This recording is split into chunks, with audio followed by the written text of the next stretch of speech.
There is a border on the island of Ireland that is 499 kilometers long. It crosses 31 road crossings that were once military checkpoints. It runs through the middle of farms, severing fields from the farmhouses that own them. It splits a lake, Loch Foyle, down the middle, so that a fisherman on one side is in a different country from a fisherman 200 meters away. In one village, Pettigo, the border runs through the main street. The pub is in one country, the church is in another.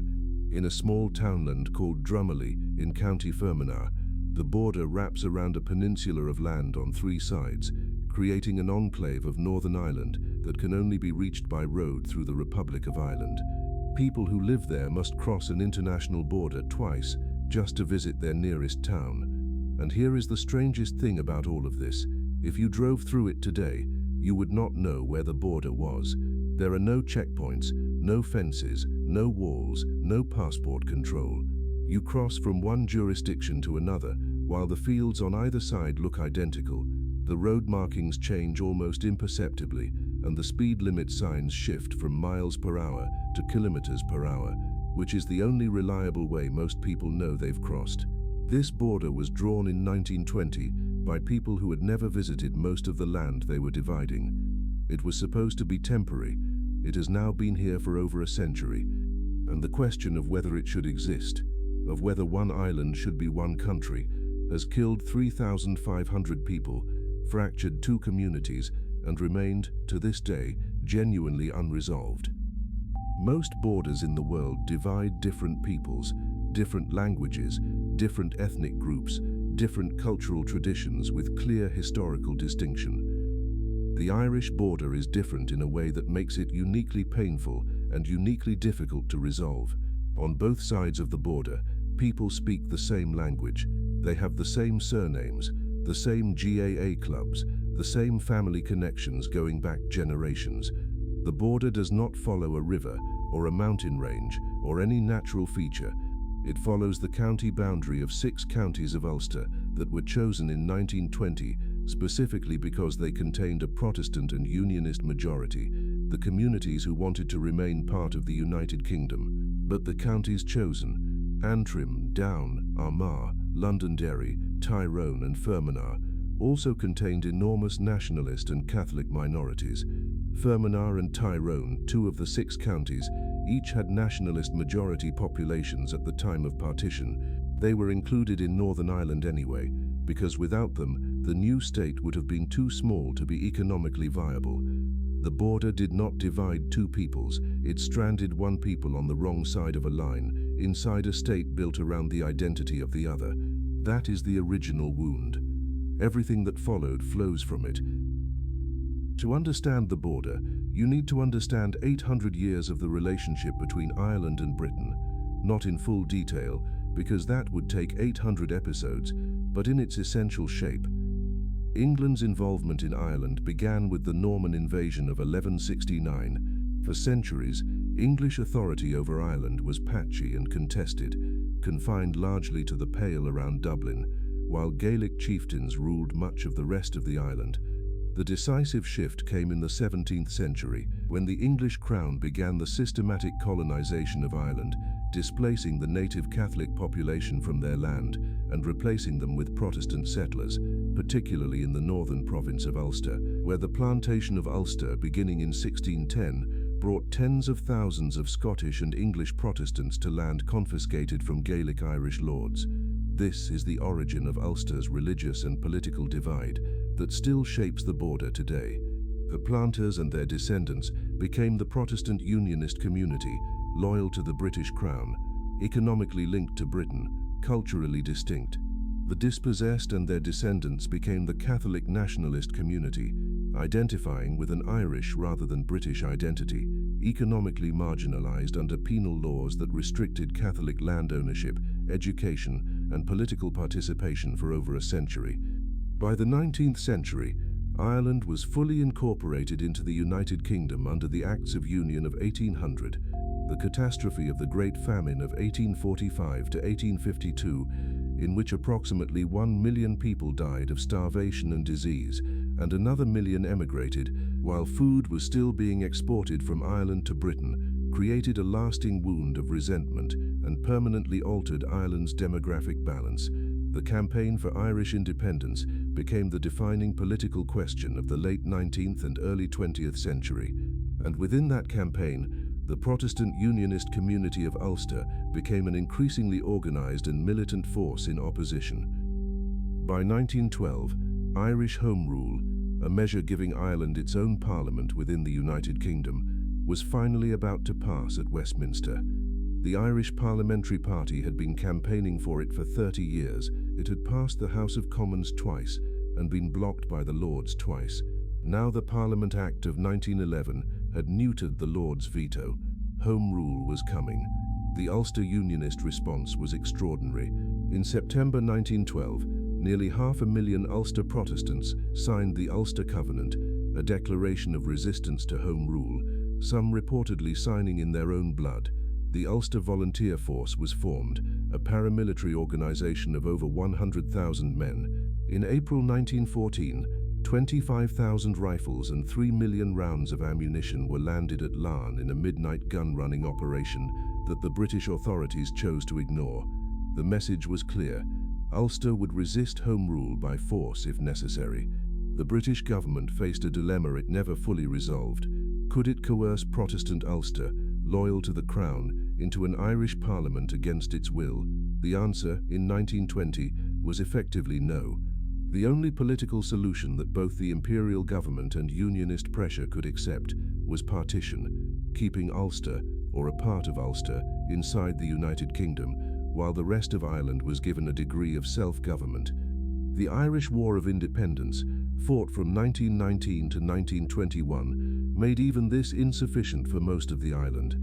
The Anglo-Irish Treaty of December 1921 gave Southern Ireland effective Dominion independence, far more than Home Rule, but it confirmed partition. And for nationalists, the confirmation of partition was the price paid for independence, a price many considered too high. The historic province of Ulster has 9 counties. You might expect, if you were petitioning Ireland along religious and political lines, that Northern Ireland would either be all 9 counties, or perhaps 4, the ones with the clearest Protestant majorities. It was neither. It was 6. 9 counties would have included Donegal, Cavan, and Monaghan, counties with large Catholic nationalist populations, and would have produced a Northern Ireland in which the Unionist majority was too thin to be comfortable or politically stable. 4 counties, Antrim, Down, Armagh, and Londonderry, would have produced a state with a very secure Protestant majority, but Ulster Unionist leaders rejected this. 4 counties was too small economically, too small in territory, too small politically to be a meaningful self-governing entity. 6 counties was the political calculation, large enough to be economically and administratively viable, while still containing a workable Unionist majority. Fermanagh and Tyrone, both with nationalist majorities, were included because they were needed for size. Their nationalist majority populations were, from the perspective of the architects of petition, an acceptable price to pay for having a state large enough to function. James Craig, the first Prime Minister of Northern Ireland, was explicit about this. The 6-county state was not drawn to reflect the wishes of all its inhabitants. It was drawn to produce a Unionist state, and it would use every mechanism available: gerrymandering of electoral boundaries, housing allocation, employment discrimination, to maintain that character for the next 50 years. The border created by the Government of Ireland Act was not drawn by a surveyor with a mandate to create a sensible, functional boundary. It was drawn by following existing county and poor law union boundaries, administrative lines that had been set decades earlier for entirely unrelated purposes, and which took no account of where farms ended, where roads ran, or where communities faced. The result was a border of staggering geographical oddity. It crossed the same road multiple times. It ran through the middle of houses. There are documented cases of families whose front door was in one country and whose back door was in another. 8 poor law unions straddled the border, creating immediate administrative chaos as the organizations responsible for local welfare and healthcare suddenly found themselves operating across an international boundary. The longest road in Ireland, at the time, crossed the border 14 times in a single journey because of how the boundary wandered. County Donegal, in the northwest, was excluded from Northern Ireland and remained in the south, but Donegal is connected to the rest of the Republic by only a narrow corridor of land. Most journeys between Donegal and the rest of the Republic required driving through Northern Ireland.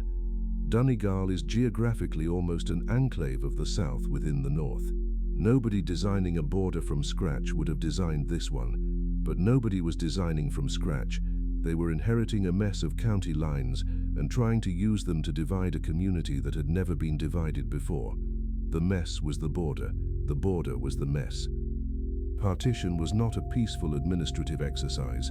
It coincided with, and in many ways intensified, a wave of communal violence in Ulster that began in 1920 and ran until 1922, sometimes called the Ulster Pogroms, sometimes the Belfast Troubles, distinct from but overlapping with the War of Independence in the south.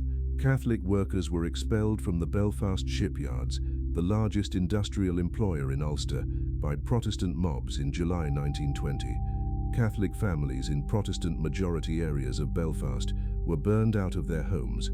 The newly formed Ulster Special Constabulary, recruited heavily from the Ulster Volunteer Force, aided and abetted attacks on Catholic communities rather than protecting them. Hundreds of people were killed in 2 years of sectarian violence that the new Northern Ireland state began in, and in some respects continued. Michael Collins, who had signed the Anglo-Irish treaty that accepted partition, privately told IRA commanders in the north that partition would be made impossible. He funded and armed Northern IRA units. He believed, or hoped, that the border would collapse under its own contradictions before it could be made permanent. He was wrong. He was shot dead in an ambush during the Irish Civil War in August 1922, before he could make good on any promise or plan regarding the North. When the Anglo-Irish Treaty was signed in December 1921, many nationalists in the North accepted partition, however bitterly, on the basis of a specific promise.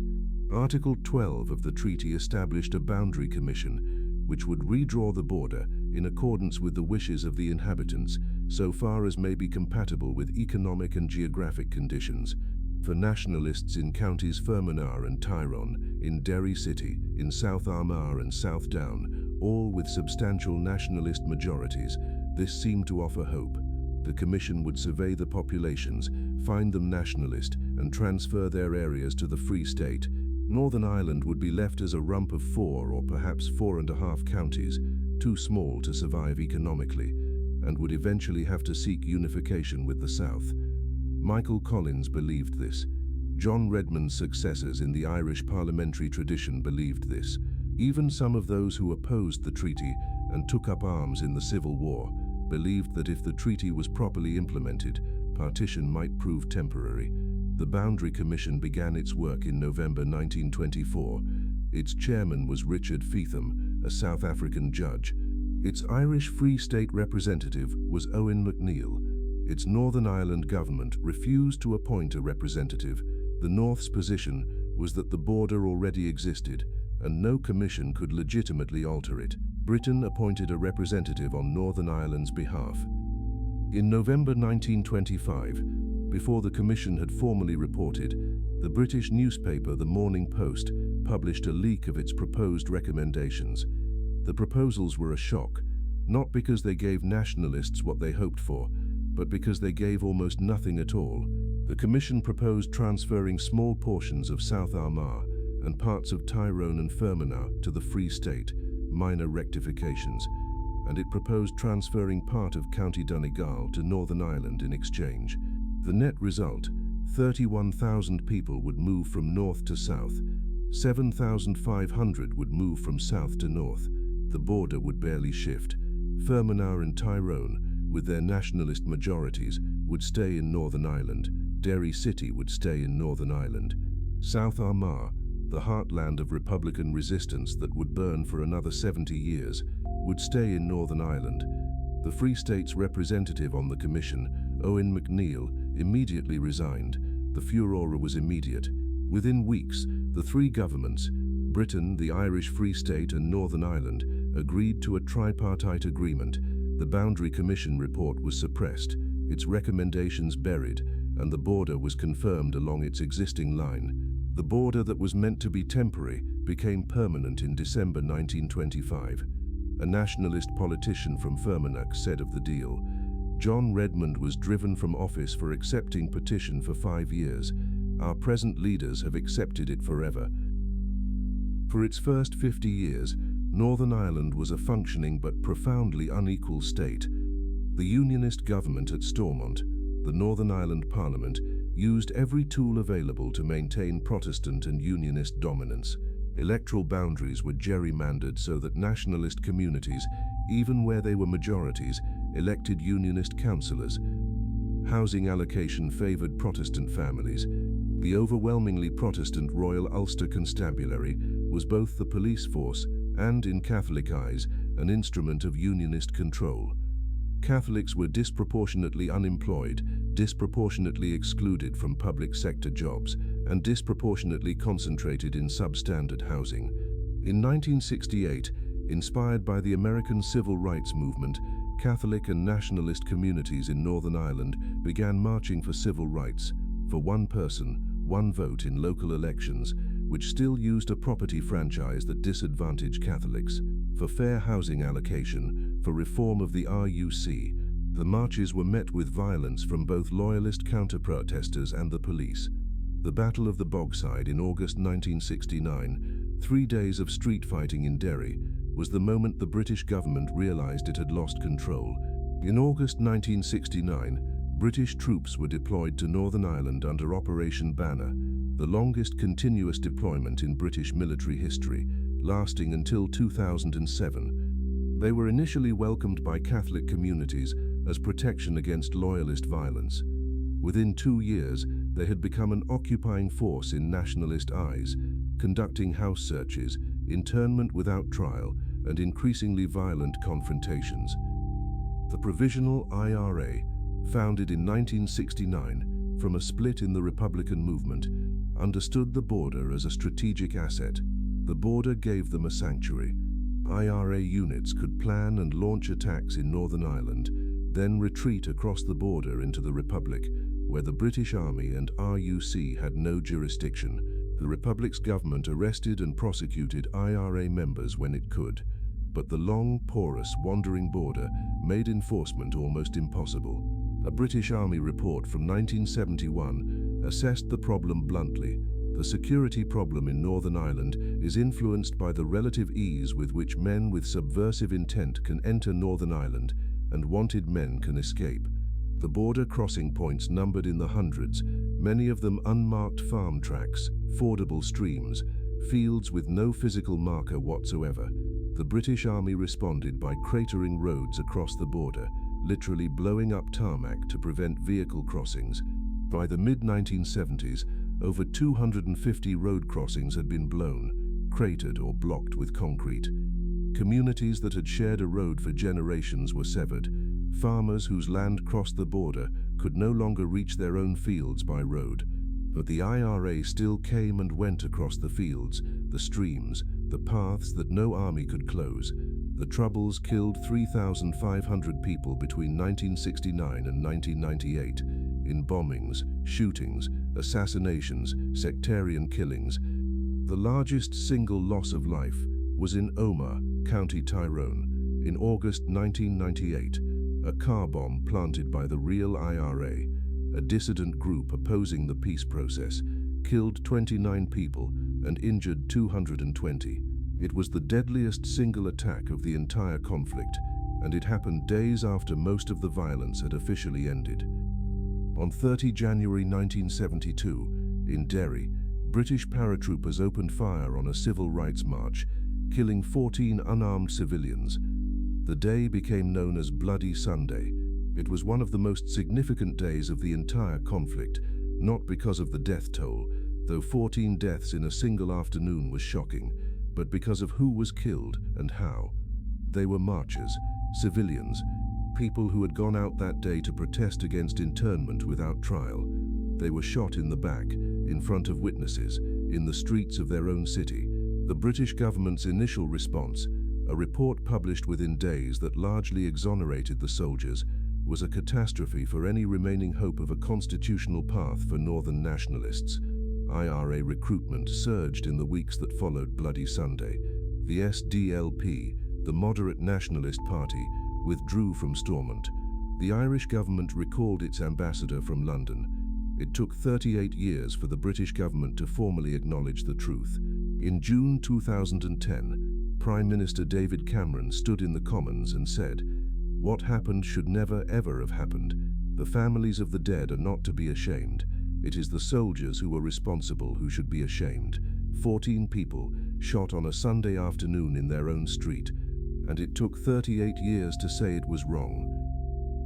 The road to the Good Friday Agreement was long, often reversible, and involved multiple parties who had been killing each other, reaching a set of conclusions that none of them had been willing to accept 10 or 15 years earlier. The Irish Republican Army declared a ceasefire in August 1994. Loyalist paramilitaries followed weeks later.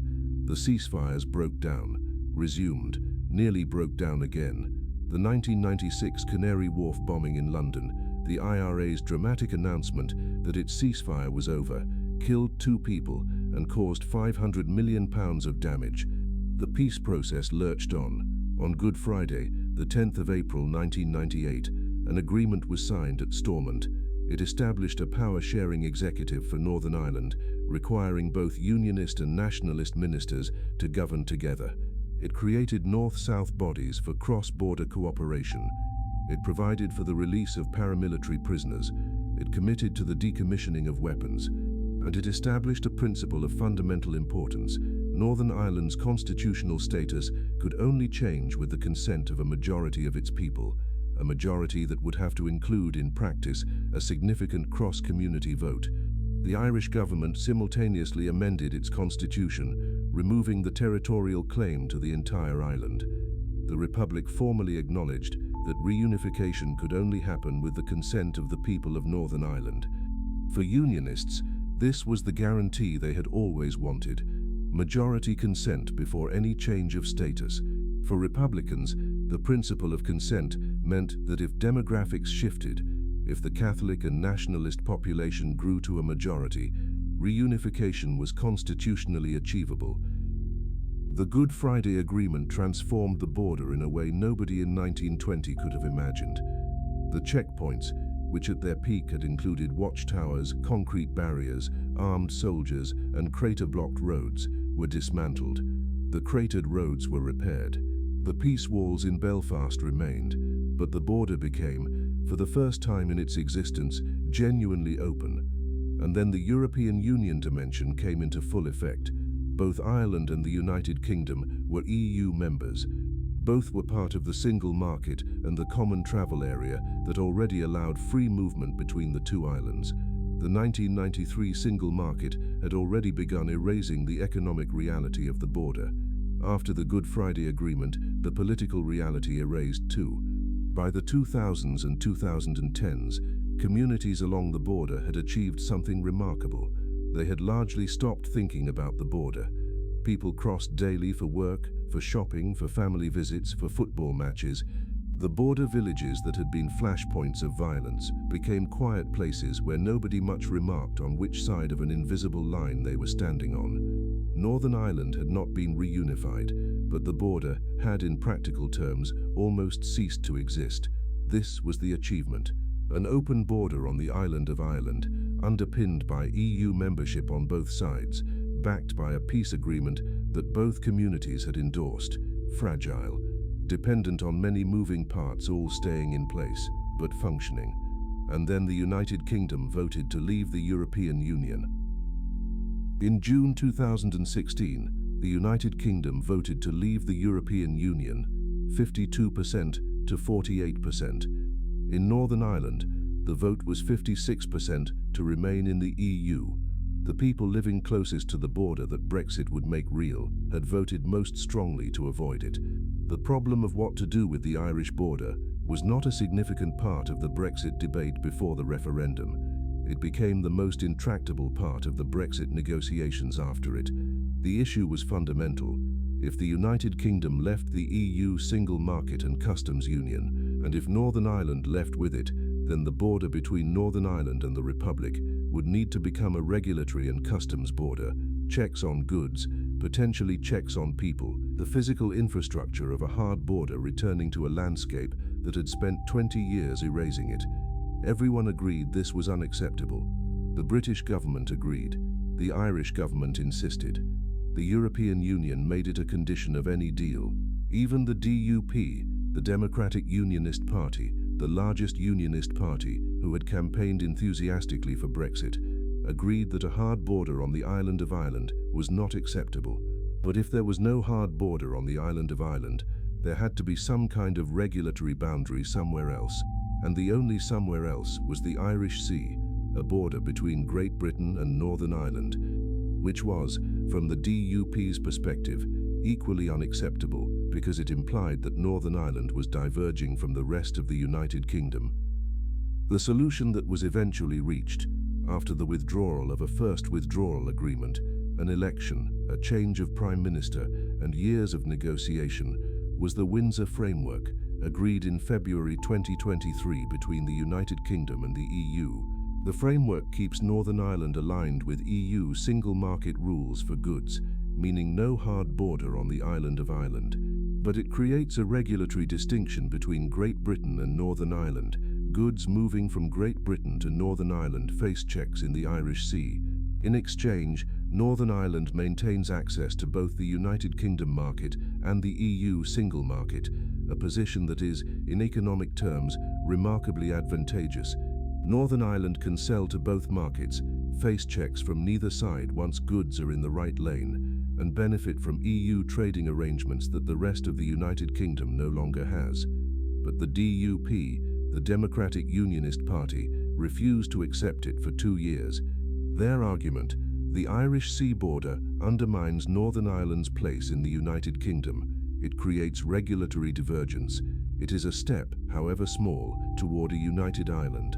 The DUP collapsed the power-sharing executive at Stormont, refusing to enter government for 2 years in protest. In February 2024, after securing additional British government commitments, the DUP returned to Stormont. The institutions are functioning again. The underlying tension is not resolved. The 2025 Irish government changed the rules for United Kingdom Irish cross-border partnerships, a quiet signal that the post-Brexit relationship is still being worked out, border clause by border clause, year by year. For most of Northern Ireland's existence, the Protestant Unionist community was a clear majority. The demographic arithmetic of partition, 6 counties chosen specifically to produce that majority, had worked for a century. In the 2021 census, for the first time, Catholics outnumbered Protestants in Northern Ireland, not by much, 42% Catholic, 36% Protestant, with the remainder identifying as neither or as mixed. But the direction of travel was unmistakable, and it was the direction that the architects of partition had spent a century trying to prevent. This does not automatically translate to a majority for Irish reunification. Many Catholic and nationalist voters in Northern Ireland prefer the status quo, at least for now. They enjoy the NHS. They are wary of the economic uncertainties of reunification. They have built lives within Northern Ireland that they do not want disrupted. The Sinn Féin vote, Sinn Féin now being the largest party in Stormont after the 2022 Assembly election, does not represent a united Ireland majority. It represents dissatisfaction with the status quo, but not necessarily a clear demand for change. Under the Good Friday Agreement, the Secretary of State for Northern Ireland can call a border poll, a referendum on whether Northern Ireland should join the Republic, if it appears likely that a majority would vote for it. No such poll has been called. Whether one will be in the next 10 to 20 years is genuinely uncertain. In December 1920, a line was drawn across an island. It followed old administrative boundaries that had been designed for other purposes. It split farms, lakes, and villages. It stranded Catholic nationalist communities inside a state that had been designed to exclude them from power. It was supposed to be temporary. Over the century that followed, it became the most consequential border in modern European history. Not because of its strategic importance, Ireland is not at a geopolitical choke point. Not because of its resources, there is no oil beneath the Irish Sea, no rare earth beneath the border counties, but because of what it represented, the attempt by a government to resolve an irresolvable conflict by drawing a line and hoping that what was on either side of the line would stop mattering. It didn't stop mattering. It mattered in the years of discrimination that produced the civil rights movement. It mattered in the 30 years and 3,500 deaths of the Troubles. It mattered in the Brexit negotiations, when a border that had almost ceased to exist became the hardest problem in European diplomacy. It matters now in the slow demographic shift that is moving the arithmetic of 1920 toward a different conclusion. The border is still there.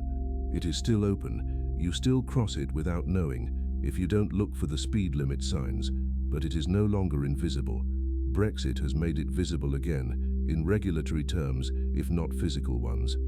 Demographics are making the question of its existence visible again, in political terms, and the island at the edge of Europe is still, after a century, working out what it means to be divided.